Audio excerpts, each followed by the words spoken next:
বিসমিল্লাহির রহমানির রহিম। ভাই ও বোনেরা, যে যেখান থেকে আমাকে দেখছেন এবং শুনছেন, আপনাদের সবাইকে আমার সালাম, আসসালামু আলাইকুম। আশা করি আপনারা ভালো আছেন, আমিও ভালো আছি।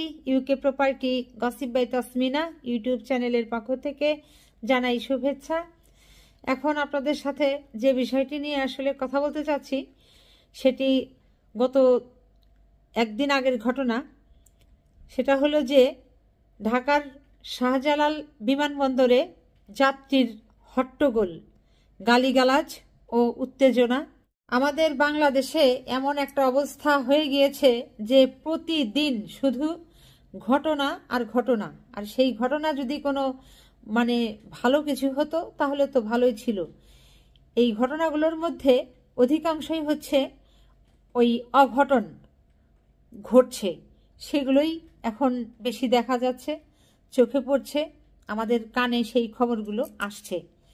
তো তেমনি একটা ঘটনা যে রাজধানীর হজরত শাহজালাল আন্তর্জাতিক বিমানবন্দরে একজন যাত্রীর অস্বাভাবিক আচরণ সংক্রান্ত একটি ভিডিও সম্প্রতি ভাইরাল হয়। এতে বিভ্রান্তকর ও অসম্পূর্ণ তথ্য উপস্থাপিত হওয়ায় বিমানবন্দর কর্তৃপক্ষ ও বেসামরিক বিমান চলাচল কর্তৃপক্ষ, সংক্ষেপে যেটাকে বলে বেবিচক, তাদের অবস্থান স্পষ্ট করেছে। এই ঘটনাটি তাহলে কি, এখন আপনাদেরকে একটু পড়ে শোনাচ্ছি। ঘটনাটি ফেসবুকে ভাইরাল হওয়ার পর বুধবার 4 জুন রাতে একটি সংবাদ বিজ্ঞপ্তি দেয় বেবিচক। এতে জানানো হয়, 4 জুন 2025 3 জুন দিবাগত রাত 11:36 বোর্ডিং ব্রিজ 6A নিরাপত্তা রাউন্ড চলাকালে মালয়েশিয়া এয়ারলাইন্সের ফ্লাইট MH196 এক যাত্রী, তার নাম মোহাম্মদ তুহিন আলী, চিৎকার ও অশ্লীল ভাষায় গালিগালাজ করছিলেন। এমন সময় মালয়েশিয়া এয়ারলাইন্সের 2 প্রতিনিধি তাকে শান্ত করতে এবং তার পাসপোর্ট ও ব্যাগ বুঝিয়ে দিতে চেষ্টা করলেও তিনি তাদের সহযোগিতা করেননি। যারা তাকে এই যে পাসপোর্ট ব্যাগ এগুলো দিচ্ছে, তার কাছ থেকে সেগুলো তারা নিয়ে তাদেরকে ওই এয়ারলাইন্সের লোকগুলোকে সহযোগিতা করেননি। এই মোহাম্মদ তুহিন, অর্থাৎ যিনি যাত্রী, ওই যাত্রী তার মালামাল, পাসপোর্ট এবং অর্থ মালয়েশিয়ান রিঙ্গিত বোর্ডিং ব্রিজ এলাকায় ছুঁড়ে ফেলে দেন এবং তিনি তার নিজের মা বাবাকে নিয়ে অশালীন মন্তব্য করতে থাকেন। এতে করে পরিস্থিতি উত্তপ্ত হয়ে ওঠে এবং আশেপাশের লোকজন জড়ো হতে থাকেন।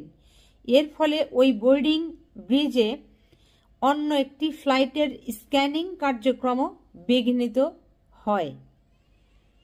পরে মালয়েশিয়ান এয়ারলাইন্সের প্রতিনিধি ও নিরাপত্তা টিমের সদস্যরা ওই যাত্রীকে আগমনী ইমিগ্রেশনের প্রক্রিয়া সম্পন্ন করে ব্যাগেজ বেল্ট এলাকায় নিয়ে যাওয়ার চেষ্টা করেন। তবে তিনি তা প্রত্যাখ্যান করে গালিগালাজ করতে করতে 1 নম্বর বেল্টের দিকে চলে যান। ওই সময়ে তার আচরণ ছিল অস্বাভাবিক ও অত্যন্ত আগ্রাসী। পরিস্থিতি নিয়ন্ত্রণে আনার পর তার ভাই ও চাচার সঙ্গে যোগাযোগ করা হলে তারা জানান, যাত্রী আগেও মাদকাসক্ত অবস্থায় এমন আচরণ করতেন এবং বৃষ্টির রাতে তাকে নিতে বিমানবন্দরে আসা সম্ভব নয়। পরে যাত্রী ধীরে ধীরে স্বাভাবিক হলে ভোর 5:30 বিমানবন্দর ত্যাগ করেন। বেবিচক জানিয়েছে, ঘটনার সময় বিমানবন্দর কর্তৃপক্ষ, সিভিল অ্যাভিয়েশন এবং সংশ্লিষ্ট এয়ারলাইন্স প্রতিনিধিরা পেশাদারিত্ব ও ধৈর্যের সঙ্গে পরিস্থিতি মোকাবেলা করেছেন। তবে ঘটনাটির কিছু অংশ ভিত্তিহীনভাবে প্রচারিত হওয়ায় জনমনে বিভ্রান্তি সৃষ্টি হয়েছে বলে জানানো হয়েছে বেবিচকের বিজ্ঞপ্তিতে। এই কারণে ভবিষ্যতে এই ধরনের ঘটনা প্রকাশের ক্ষেত্রে যথাযথ তথ্য যাচাই করে সংবাদ প্রচারের আহ্বান জানিয়েছে বেসামরিক বিমান চলাচল কর্তৃপক্ষ, যাতে দেশের গুরুত্বপূর্ণ অবকাঠামোর ভাবমূর্তি ক্ষুণ্ণ না হয়।